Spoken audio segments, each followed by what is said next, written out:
Em nome do Pai, e do Filho e do Espírito Santo. Amém. Querida irmã, querido irmão, a paz do Cristo ressuscitado habita em vossos corações. Salve Maria Santíssima, Virgem Imaculada. Amém. Hoje é dia 10 de novembro de 2020. Estamos na terça-feira da 32ª semana do tempo comum. Primeira leitura, carta de São Paulo a Tito, capítulo 2, versos de 1 a 8 e versos 11 ao 14. Tito, capítulo 2, versos de 1 a 8 e 11 a 14. Vivamos na piedade, aguardando a feliz esperança e a manifestação da glória do nosso grande Deus e Salvador, Jesus Cristo. Com o salmista vamos rezar o Salmo 36. A salvação de quem é justo vem de Deus. Repetindo, a salvação de quem é justo vem de Deus. Com atenção escutemos o texto do Santo Evangelho, capítulo 17 de São Lucas, versos 7 ao 10. Lucas 17, 7 ao 10.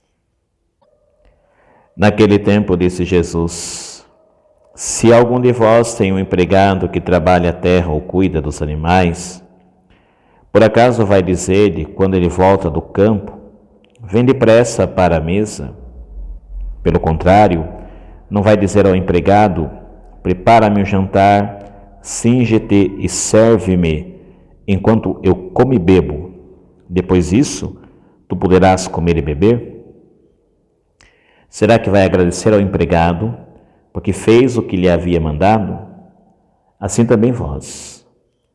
Quando tiverdes feito tudo o que vos mandaram, dizei, somos servos inúteis, fizemos o que devíamos fazer.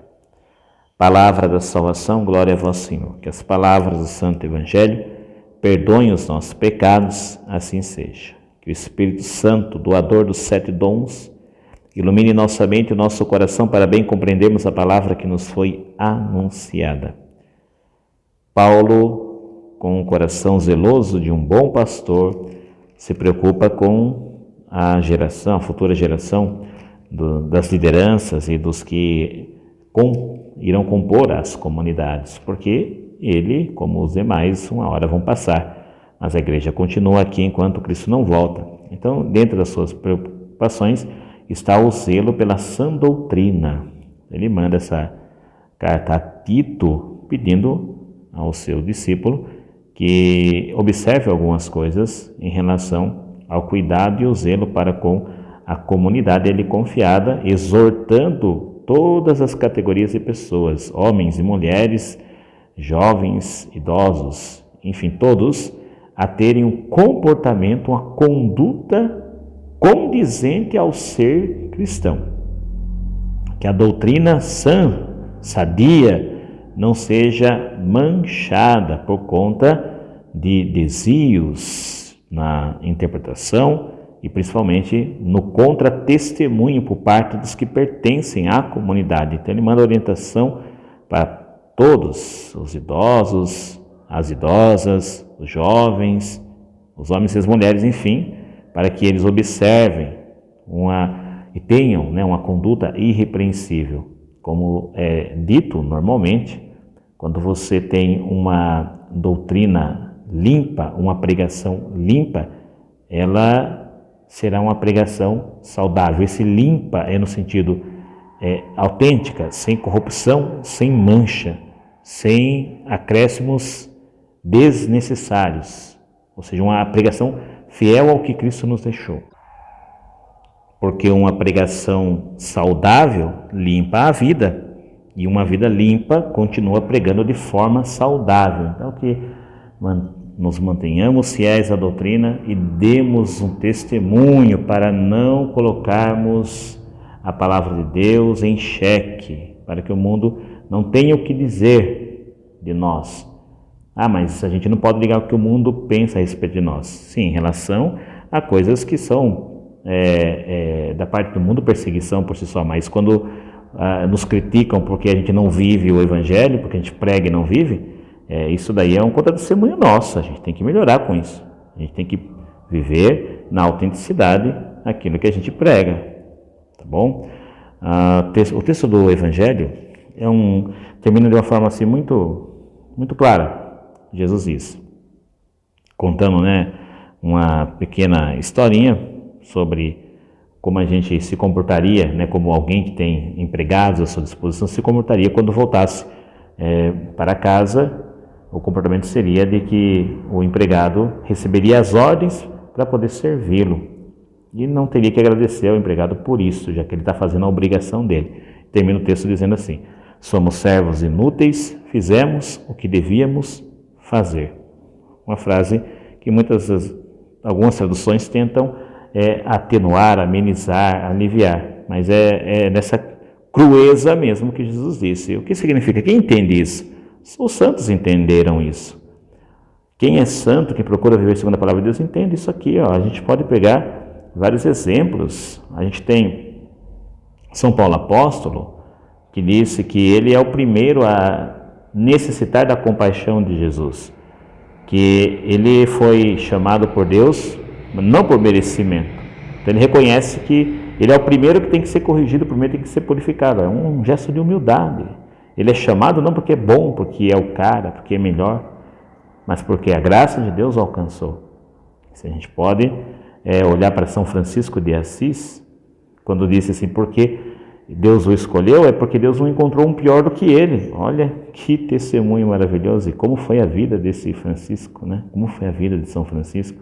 E ele dizia isso, que Deus escolheu ele porque não encontrou um pior do que ele. Santa Catarina de Sena, os seus confessores, os padres que a acompanharam, nos relatos que se tem, todos afirmam que até onde souberam, até onde puderam ter conhecimento, Santa Catarina de Sena não teve nenhum pecado mortal, mas ela mesma dizia que era a pior de todas as pessoas, porque se Deus desse a outras pessoas o que conferiu a ela, muito mais frutos seriam colhidos. Deus colheria muito mais frutos se desse a outras pessoas a graça que deu a ela. As revelações e a ação de Deus na vida dela, se fosse feita em qualquer uma outra pessoa, daria muito mais frutos e ela não mereceria outra coisa a não ser o inferno. Então ela apenas agradece por Deus confiar a ela, tão simples, tão pecadora, a sua misericórdia. Olha que gesto, a gente conhece a história de Santa Catarina de Sena.